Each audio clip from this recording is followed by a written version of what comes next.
NEWS.MC on Monaco Info is brought to you by Monaco Legend Properties.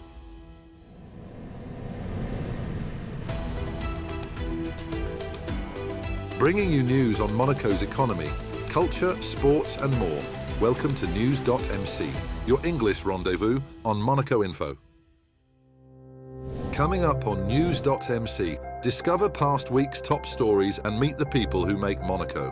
My name is Richard Lambert. I'm a senior partner at Burgess, and you're watching NEWS.MC on Monaco Info.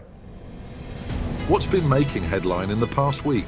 Monaco's new Minister of State, Christophe Mirmand, held his first major press conference on September the 11th alongside government ministers, laying out his key priorities for the year. Emphasizing transparency, unity and humility, he pledged to work closely with the media and local officials. His roadmap includes improving quality of life, especially housing and mobility, ensuring Monaco exits the FATF grey list, and managing major urban projects with environmental care. He addressed traffic concerns linked to the Cap d'Ail construction site, stating that alternative solutions are being urgently explored to reduce disruption. Mirmand also confirmed that Monaco will continue aligning with international financial standards, seeing them as a reputational asset. Other topics included the future of Fontvieille's shopping centre and waste treatment centre, plus the appointment of a new delegate for national attractiveness. The Monegasque athletes who triumphed at the 2025 Games of the Small States of Europe in Andorra were celebrated at a reception held at the Oceanographic Museum on September the 11th. His Serene Highness Prince Albert II, Minister of State Christophe Mirmand, and other dignitaries honoured the delegation, which brought home a record 44 medals, including 16 gold, the best ever result for Monaco outside its borders. The event paid tribute to the athletes, coaches and managers who proudly represented the Principality. Many of the athletes balanced sport with work, making their achievement even more remarkable.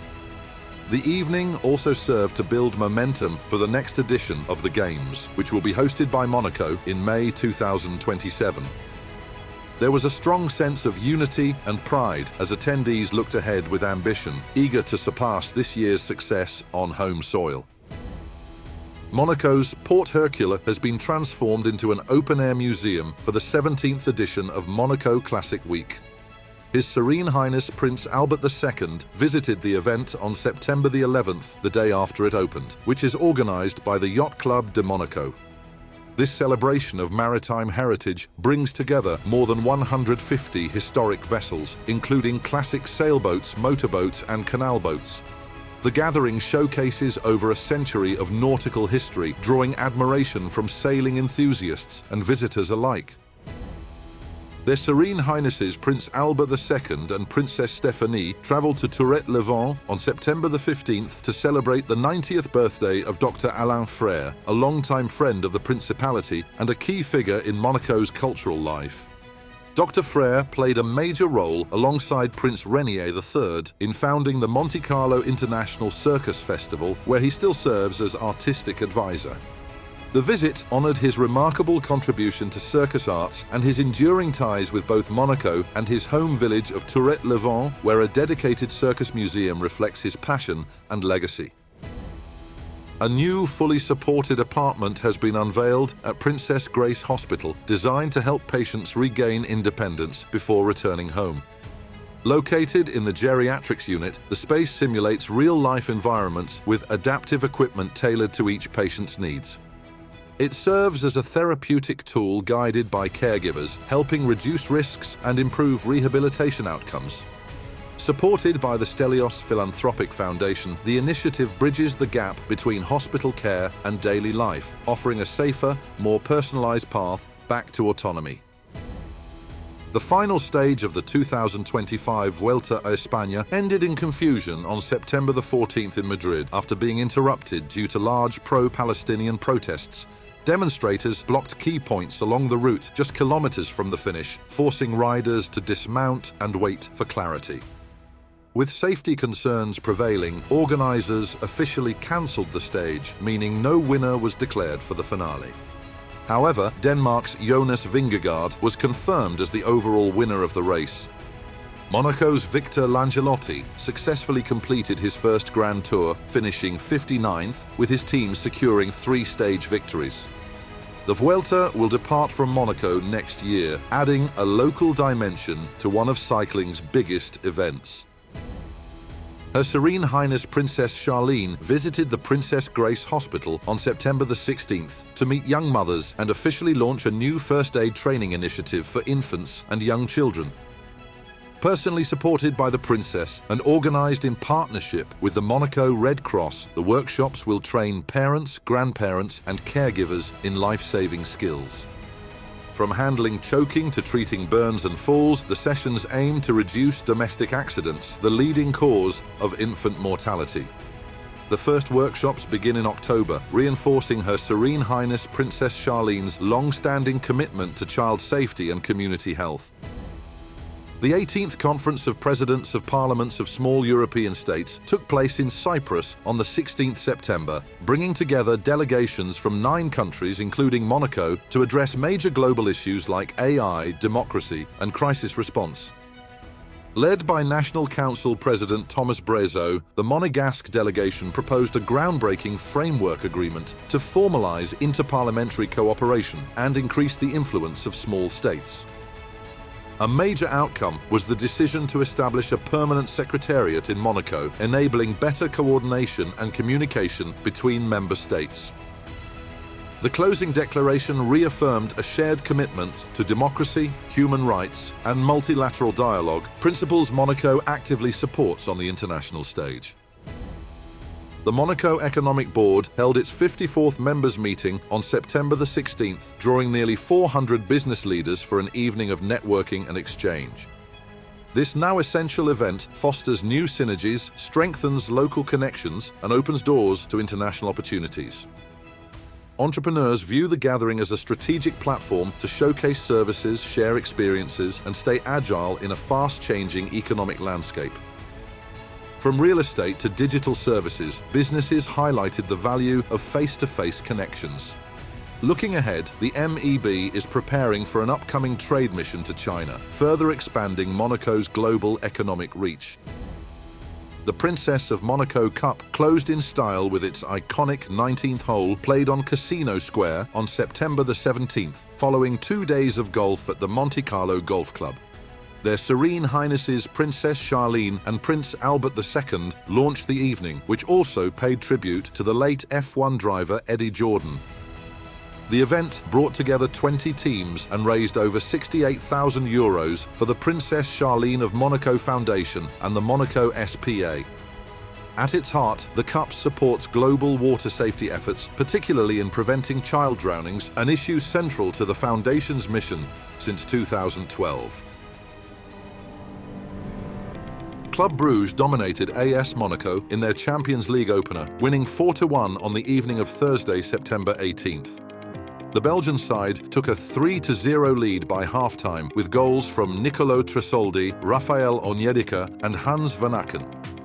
Monaco missed a key chance when Magnus Akliouche's penalty was saved. In the second half, young Mamadou Diakon scored to seal the win, with Ansu Fati scoring a very late consolation for Monaco. Bruges' strong attack and defence earned a deserved victory, while Monaco struggled to capitalise on their opportunities. Next up, our exclusive interview with the personalities making the Principality.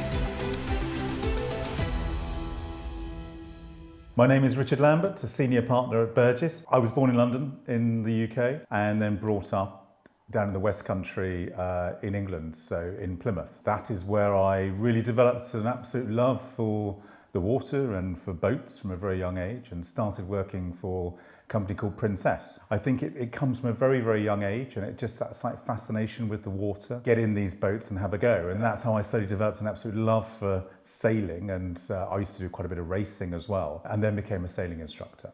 So Burgess has grown a lot. So Monaco's always been right at the heart of us as a business. I mean, it is the capital of yachting, and we're now 270 people globally through 14 offices. So it's been a really quite an exciting journey over that last 50 years. And in the last 20 years that I've been involved, I've seen the company grow at an incredible rate, and where we've managed to achieve our position within the market now has been incredibly exciting. And I think, and Monaco has always been at the heart of that. It's our second largest office. We've got 60 people here in Monaco.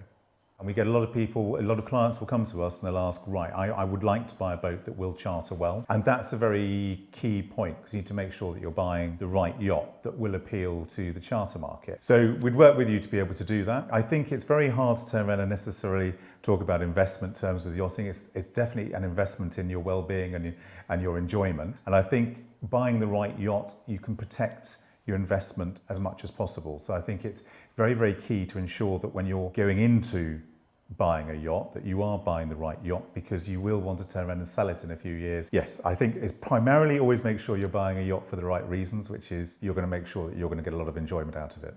We've got an in-house team of naval architects and engineers. So we would work with an owner and then work with the shipyard, so on developing the right specification, the right design, so we'd bring the right designers in. So all of that is an in-house service that we've got. So we work very, very closely with the leading shipyards, whether they're in Northern Europe or the Italian shipyards as well. So it's pulling all of these factors together, and when you've got the right team in place to be able to do that, then the experience is pleasurable and the end result is amazing. And as you look down in the port and see what's down there today, it's impressive. And there's a number of yachts down there that we have turned around and we've built from it being a blank piece of paper to the end result.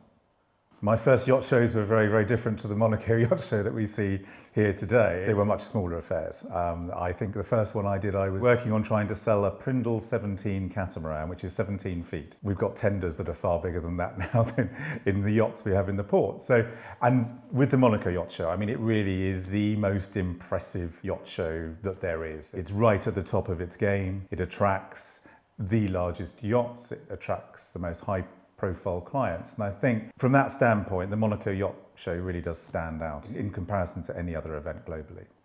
There's a huge amount of work that the shipyards are doing in trying to move to a more greener environment. I don't think the final solution has been found yet. I think it's very much, it's a moving feast at the moment, and I think it's quite an exciting time, and I think it's going to be very, the next few years are going to be very, very key. Yachting is getting greener and greener, and it's going to be very exciting, I think, over the next few years to see how that develops.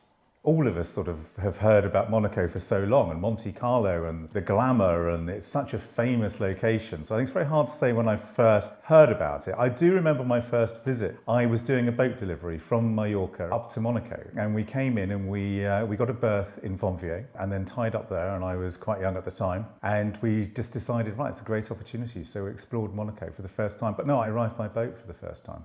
Monaco for me at the minute is the best place to be. I think it provides an excellent lifestyle. It's a very safe way of living. You have excellent healthcare. There are a lot of ticks that you have in Monaco. Plus the climate. We're very lucky to live in this environment with the sea on one side and the mountains on the other. And I love to ski. So for me, it's a fantastic location to be able, during the weekends, to be going up and enjoying our local ski resorts. So it does provide an awful lot, I think, Monaco, and I think that's why it continues to be such a popular destination, for clients and for people who are looking to create a lifestyle around, good food, safety, weather. It still stands out.